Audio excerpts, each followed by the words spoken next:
Olá! Hoje a gente vai mergulhar de cabeça numa das questões de mais malucas, tanto da ciência quanto da filosofia. Será que o universo lá fora só existe porque a gente está aqui para observar? Pois é, vamos explorar essa relação super profunda entre a nossa consciência e a própria estrutura do cosmos. Então vamos direto ao ponto, a pergunta que não quer calar. A realidade, ela é uma coisa que simplesmente existe, sabe? Sólida, independente da gente? Ou será que a nossa própria consciência, o simples fato da gente estar olhando, é um ingrediente essencial para que o universo ganhe forma e se torne de fato real? Olha, o físico John Archibald Wheeler resumiu essa ideia maluca de um jeito genial. Pensa só um pouco. O que ele está sugerindo é que a realidade fica meio que num estado de potencial, de incerteza, até a gente observar. E olha, isso não é só papo de filósofo, não. É uma ideia que vem lá do fundo da teoria física mais esquisita e, ao mesmo tempo, mais precisa que a gente já inventou. E é exatamente isso que nos joga de cabeça no enigma quântico. É um mundo do muito, muito pequeno. Um lugar onde as regras do nosso dia a dia simplesmente não valem mais. E aqui está o pulo do gato, o centro do problema. No nosso mundo normal, né, o mundo clássico, a gente pode medir uma coisa sem mexer nela. Mas, no mundo quântico, o simples ato de observar já é uma baita interferência. Observar não é só olhar e anotar, é interagir, é forçar a realidade a tomar uma decisão, a assumir uma forma, é definir o que a gente vai ver. Daí surge um dos conceitos mais esquisitos de todos, a tal da superposição quântica. Antes da gente medir, uma partícula, tipo um elétron, não está num lugar só. É como se ela estivesse em todos os lugares possíveis ao mesmo tempo, sabe? Como uma nuvem de probabilidades. É só quando a gente olha que ela, pá, decide onde vai aparecer. Então, para resumir a história, no nosso mundo, no mundo grande, um gato ou tá vivo ou tá morto. Ponto final. Não tem meio termo, o estado é definido. Agora, no mundo quântico, uma partícula pode estar no que seria o equivalente a estar viva e morta ao mesmo tempo, numa mistura de possibilidades. Isso só acaba quando a medição força uma escolha. É essa esquisitice toda que a gente precisa abraçar para poder continuar. Pois é, essa estranheza toda levou a uma interpretação bem radical. A ideia de que talvez a observação não só mede a realidade, mas, na verdade, a cria. Vamos ver como essa história se desenrola com a famosa interpretação de Copenhague. Ah, o famoso gato de Schrödinger. Esse experimento mental foi criado para mostrar o quão absurda essa ideia de superposição parecia. Pensa bem, se o destino do gato depende de um evento quântico que está em superposição, então, pela lógica da coisa, o próprio gato é arrastado para essa confusão. Ele estaria, literalmente, numa superposição de vivo e morto ao mesmo tempo. Pelo menos até a gente abrir a caixa e forçar a natureza a, se decidir. A resposta mais tradicional para esse paradoxo todo é a tal da interpretação de Copenhagen. Basicamente, o que ela diz é que o ato de observar causa o colapso da função de onda. Imagina que todas as possibilidades da superposição simplesmente evaporam, somem num piscar de olhos. Só sobra uma, e essa uma vira a realidade que a gente mede. O nosso olhar força o universo a tomar uma decisão. Agora, o que é realmente fascinante é até onde alguns dos pais da física levaram essa ideia. Pensa em caras como John von Neumann e Eugene Wigner. Eles propuseram algo ainda mais radical. Não é qualquer medição que faz o colapso acontecer. É especificamente a mente consciente do observador. Nessa visão, a consciência não é só uma plateia assistindo ao show. Ela é parte do elenco com um papel ativo na criação da realidade. Mas e se a função de onda nunca colapsar de verdade? E se todas as possibilidades forem reais? Bom, isso nos leva para a principal teoria alternativa. Uma solução que é tão maluca quanto, mas de uma forma muito elegante.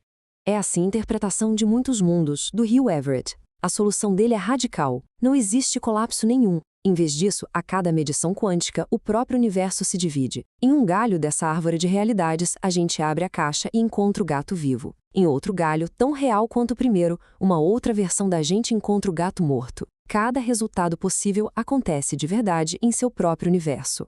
Então, aqui, a gente vê a diferença fundamental. Na visão de Copenhague, acontece um colapso. Uma realidade sobrevive e as outras, desaparecem. Já em muitos mundos, o que acontece é uma ramificação. Todas as realidades continuam existindo, só que em universos paralelos que não conseguem mais conversar entre si. Mas é importante a gente entender um ponto aqui. Mesmo quem defende essa ideia diz que não é para a gente levar tudo ao pé da letra. O físico Jean-Marc Lévy-Leblond, por exemplo, diz que a pergunta "tá, mas em qual galho a gente está?" já mostra que a gente está pensando de um jeito antigo, clássico. Para ele, a ideia mais profunda não é que existem muitos mundos, mas sim um único e gigantesco universo quântico, e nós só conseguimos enxergar um pedacinho dele de cada vez. Ok, vamos mudar um pouco o foco agora. Saindo da física pura e indo para uma área que parece não ter nada a ver, mas que tem umas conexões surpreendentes. Como é que o nosso cérebro constrói a realidade que a gente sente? A neurociência moderna nos conta uma coisa meio chocante. A gente não vê o mundo como ele realmente é. Nosso cérebro não é uma janela transparente. Ele constrói ativamente um modelo, tipo uma simulação interna do mundo, usando os dados que os sentidos mandam, que muitas vezes são incompletos. A nossa percepção, na verdade, é uma previsão constante do que o cérebro acha que deveria estar lá fora. E isso cria uma divisão bem clara entre o mundo físico, objetivo, e a realidade subjetiva que a gente vive aqui dentro da cabeça. E essa ideia de uma realidade construída pela mente bate muito com o conceito da física, de novo, do John Archibald Wheeler, chamado It from Bit. A proposta aqui é de explodir a cabeça. A informação seria mais fundamental do que a matéria, do que a energia. O mundo físico, o It, viria da própria existência das respostas de sim ou não que a gente consegue obter quando observa as coisas, o Bit. Nessa visão, a realidade, no fundo, é feita de informação. O Wheeler resumiu isso de um jeito quase poético. Todas as coisas físicas têm origem na teoria da informação e esse é um universo participativo. Ou seja, a nossa participação, as nossas perguntas de sim ou não estão só revelando o universo. De alguma forma, elas ajudam a trazer o universo à existência. Nós não somos só plateia, nós somos parte do espetáculo. E olha que legal, a neurofísica pode ter uma ponte para isso. Existe um negócio chamado efeito xenoquântico. É mais ou menos assim. Se você ficar observando uma partícula sem parar de forma muito rápida e repetida, você pode congelar ela num estado, impedir que ela mude. É como o ditado panela vigiada não ferve.